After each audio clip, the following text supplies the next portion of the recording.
ए शेवटचा 1 मिनिट बाकी आहे.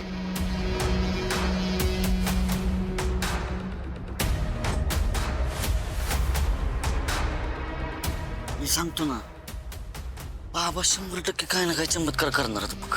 अरे मी तर म्हणतो बाबांनी असा काहीतरी चमत्कार केला पाहिजे की त्यांनी काहीतरी करून जामकर साहेबांना असं गायब केलं पाहिजे. छू म्हणतं लय डोक्याला ताप झालाय बाबा.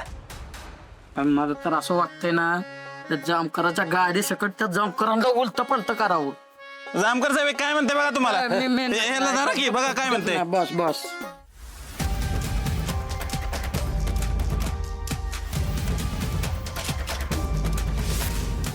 त्याला खूप झाला टाइमपास. चला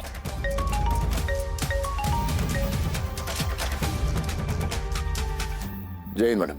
कुठे आहात तुम्ही? बाबांच्या भंडाऱ्यावर ऍक्शन घ्यायला गेलात ना? हो कारवाई चालू आहे मॅडम. काही गरज नाही, थांबवा ते आणि माघारी फिरा. मॅडम तुम्ही दिली होती ना ऑर्डर. आता ही मीच ऑर्डर देते. ऍक्शन घ्यायची काही एक गरज नाहीये.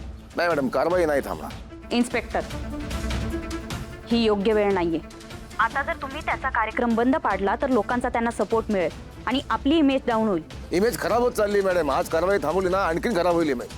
मी कारवाई नाही थांबवत. इन्स्पेक्टर, तुम्ही एका आमदाराशी बोलत आहात.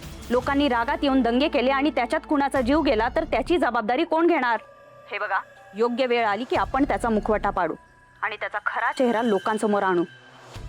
तोपर्यंत तुम्ही कोणतीही ऍक्शन घेऊ नका. कारवाई मी थांबवत नाही मॅडम. माझं सांगून झालंय, ठेवते मी. काय झालं साहेब? थांबणार. कारवाई थांबवायला सांगितलं. ए ऐका ऐका ऐका ए ऐका की इकडं आपल्या बाबांनी डोळे बंद केले, नुसतं ध्यान केलं आणि इकडं जामकर साहेबांना आला ना फोन, डायरेक्ट पोलीस स्टेशनला ट्रान्सफर.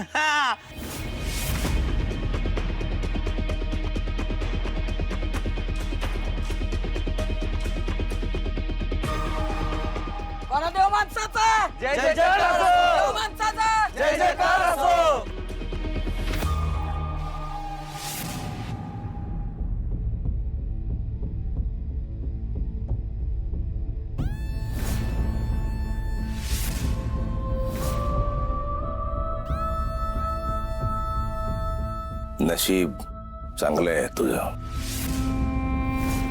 पण दरवेळेस साथ देईल असं नाही. पलटू शकतं, पलटेल.